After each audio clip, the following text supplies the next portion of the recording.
اعوذ باللہ من الشیطان الرجیم، بسم اللہ الرحمن الرحیم۔ معزز خواتین حضرات، آج گوشہ-ے-کمال کی 36ویں نشست میں ہم اور آپ ایک جگہ جمع ہیں۔ آج کا ہمارا موضوع ہے ملت سیکنڈری اسکول کورنگی۔ میرے بعض کرم فرمائشیں کرتے رہتے ہیں، بتاتے رہتے ہیں کہ اس موضوع کو لیں، اس موضوع کو چھیڑیں، تو میرے بڑے کوئی محترم ایک کرم فرما ہیں، مہربان ہیں، وہ انہوں نے کہا کہ آپ کے ملت اسکول کے تجربات بہت زیادہ ہیں تو اس پر گفتگو کریں۔ تو میرے ساتھ ایک مسئلہ یہ ہے کہ ملت اسکول کے بارے میں اگر گفتگو چھیڑوں میں تو بہت طویل ہو جاتی ہے، اس لیے کہ وہاں کے بہت سارے مشاہدات، بہت سارے تجربات اور بہت سارے معاملات ہیں۔ اور ملت اسکول میں میں نے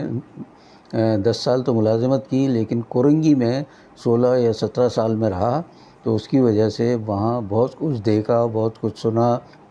بہت لوگوں سے ملاقاتیں ہوئی، باتیں ہوئی، جلسے جلوس ہوئے، تقریبات ہوئیں۔ ان سب کا احوال ایک بنیادی بات یہ کہہ دوں میں کہ آج سے تقریباً 11 سال قبل میری ایک کتاب واردات قلمی کے نام سے شائع ہوئی تھی، اس میں بہت کچھ احوال کورنگی کا اور ملت اسکول کا موجود ہے۔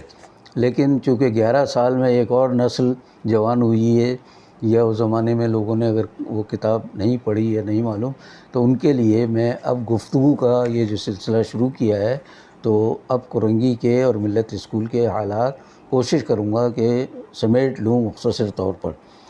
تو میں عرض یہ کرنا چاہ رہا ہوں کہ 1965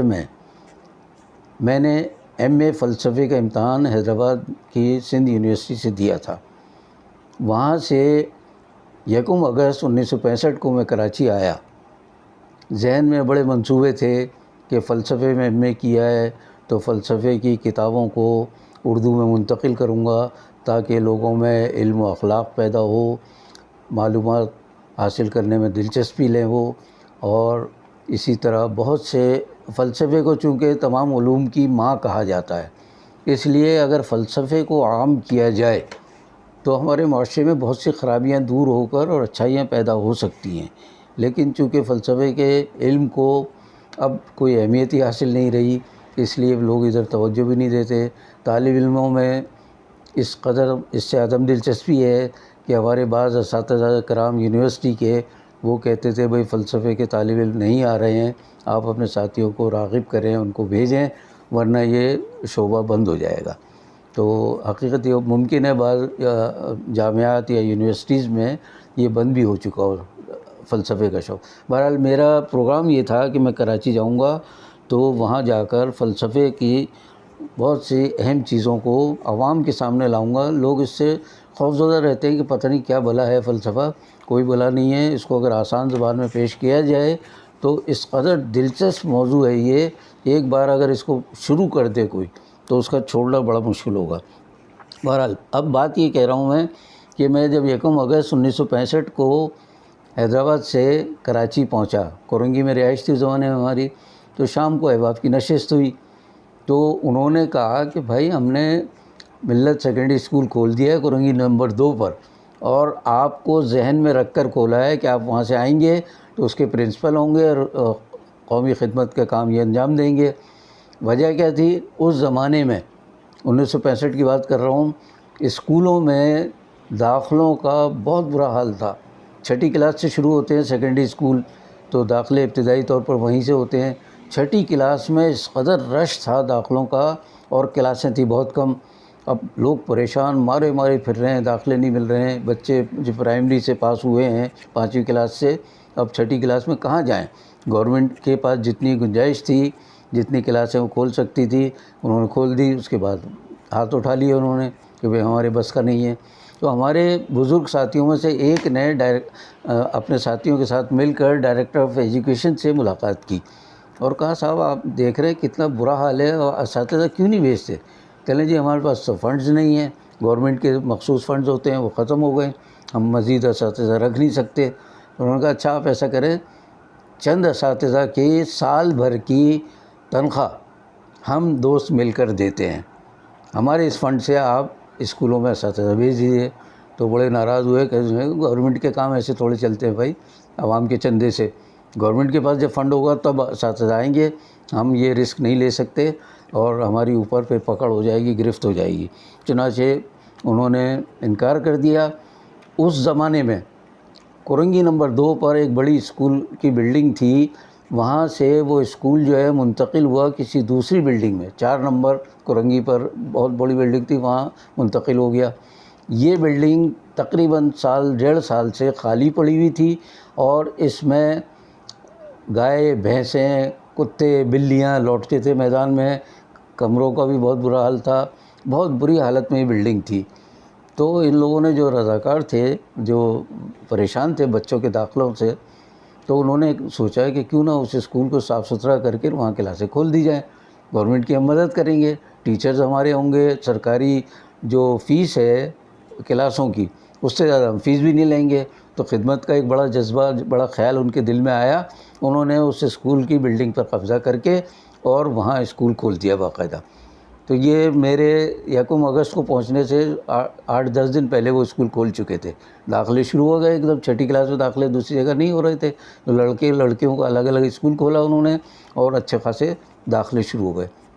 میں جب پہنچا تو مجھے انہوں نے کہا کہ اب آپ سنبھال لیں، کل سے جا کر آپ کو ذہن میں رکھ کر ہم نے اسکول کھولا ہے۔ تو میں نے کہا جی میں تو فلسفے کا طالب علم ہوں اور میں تو بڑے عزائم لے کر آیا تھا کہ میں فلسفے میں کیا کیا کروں گا، لیکچرر بن کے میں کچھ کرتا، پھر آگے ترقی ہوتی۔ کہنے جی قومی خدمت سے زیادہ اہم کوئی چیز نہیں ہے، اور ظاہر ہے ہم اس سے پہلے بھی کورنگی میں بڑے فلاحی کام کرتے رہے تھے، تو وہ جذبہ ہمیں ان کو معلوم تھا، تو انہوں نے بس زبردستی کر کے اصرار کر کے کہا کہ بس آپ کل سے سنبھال لیں۔ میں دوسرے دن اسکول پہنچا، میرا مشاہرہ یا تنخواہ جو مقرر ہوئی وہ 200 روپے ماہانہ مقرر کی انہوں نے، جبکہ لیکچرر کو اس زمانے میں 350 روپے ملتے تھے، اور پھر لیکچرر کا مقام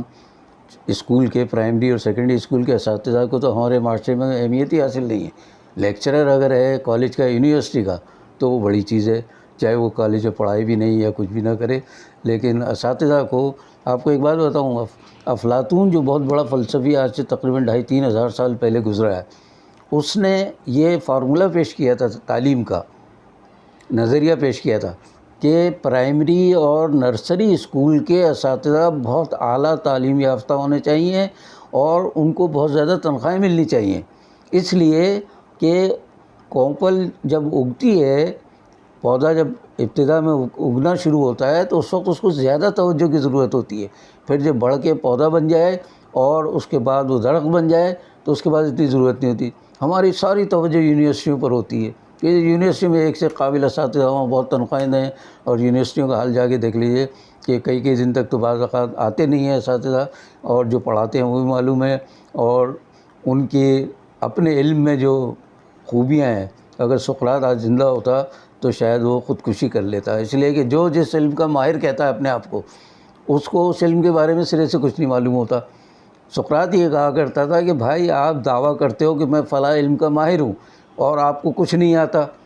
جبکہ میں کہتا ہوں کہ مجھے کسی شعبے میں کچھ نہیں آتا، تو اس کا مطلب ہے کہ آپ سے زیادہ قابل تو میں ہوا،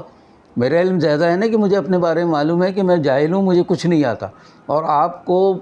کچھ نہیں آتا اور آپ دعویٰ کرتے ہیں کہ ہم بہت کچھ ہیں۔ تو خیر اسکول کے حوالے سے تھوڑا سا اس کا ذکر کر دیا ہے میں نے۔ اب جو بات میں کہنا چاہ رہا ہوں وہ یہ ہے کہ مجھے جب اسکول کا پرنسپل بنا دیا اور دوسرے دن جب میں اسکول پہنچا تو ایک مثل مجھے یاد آئی، مشہور ہے فارسی کی، کہ تدبیر کند بندہ تقدیر کند خندہ، یعنی انسان تو تدبیر کرتا ہے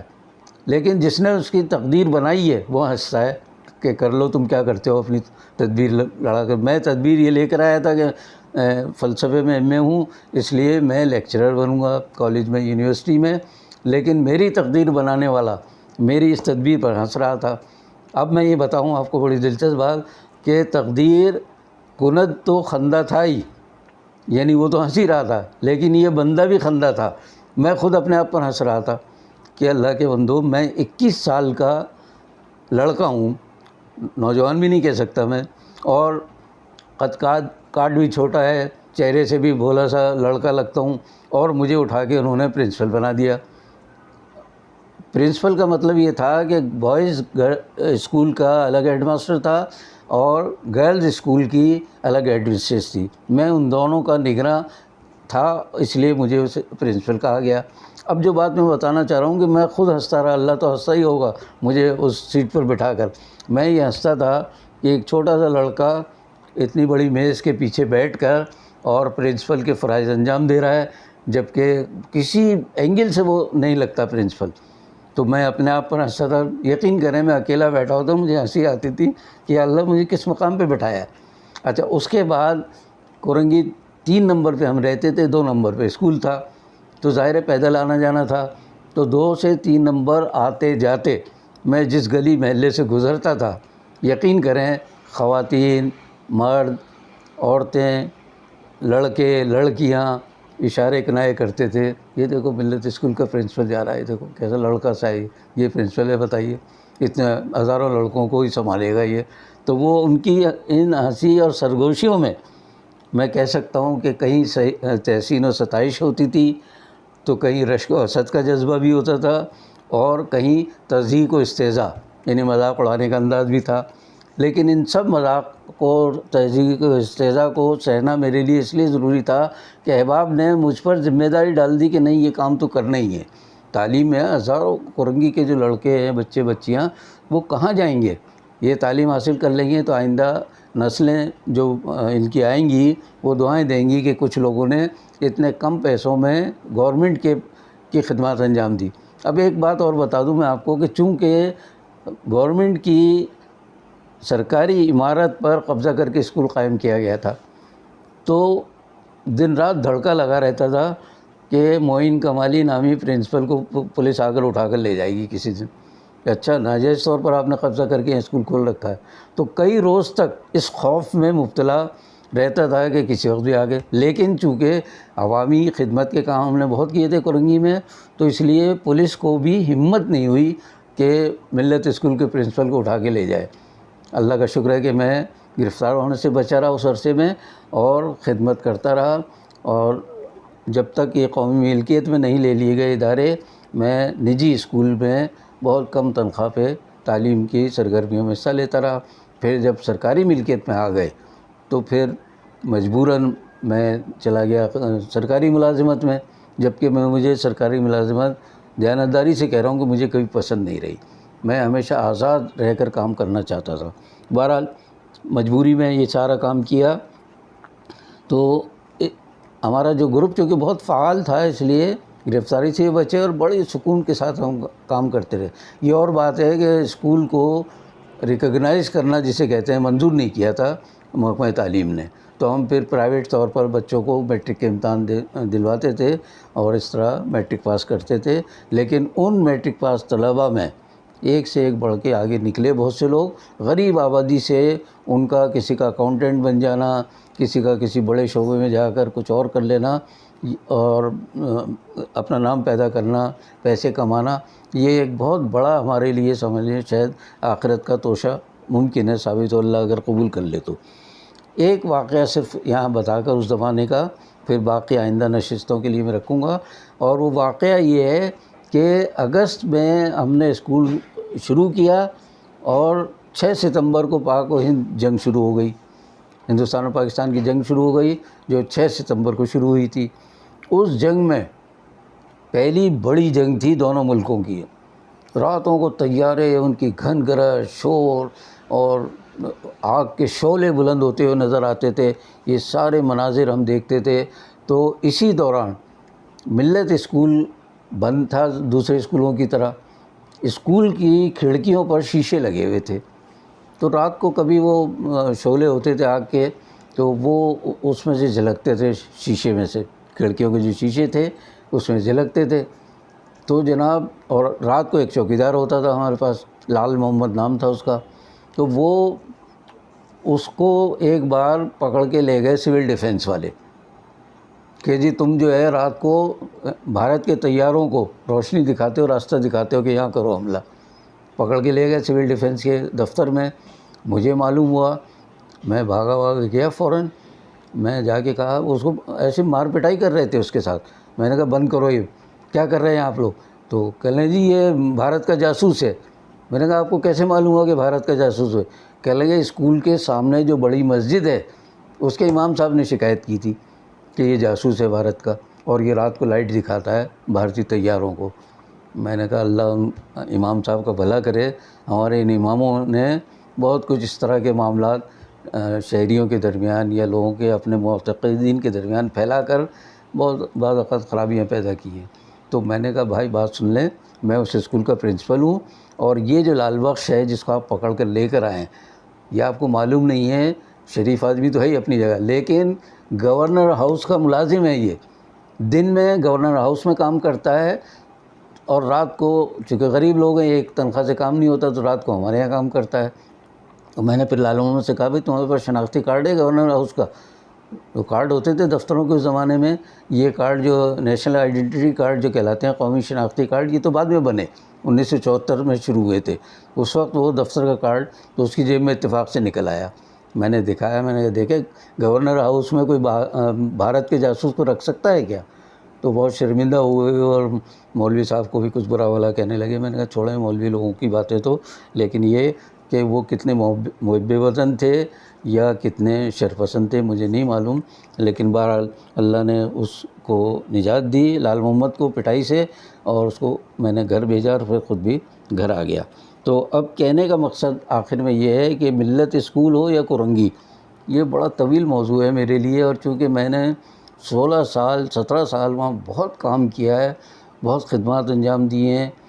اللہ اسے قبول کر لے اگر چاہے تو، لیکن اس کو سمیٹنا میرے لیے بہت آسان نہیں ہوگا۔ اس لیے ممکن ہے کہ یہ 2-4 نشستوں میں اس سلسلے کو میں جاری رکھوں، اور جاری رکھنے میں ہمارے بہت سے کرم فرماؤں کی فرمائش ہے یہ، جو کورنگی سے کہ اچھے اچھے عہدوں پر گئے بعد میں اور بڑی اچھی تعلیم حاصل کی، تو اس کے بعد باقی آئندہ نشستوں میں ہم ذکر کرتے رہیں گے۔ اگر آپ کو گوشہ کمال کی یہ نشستیں پسند ہیں تو برائے کرم آپ اسے سبسکرائب کریں، لائک کریں، شیئر کریں اور گھنٹی کا بٹن دبائیں۔ باقی بشرط زندگی باقی۔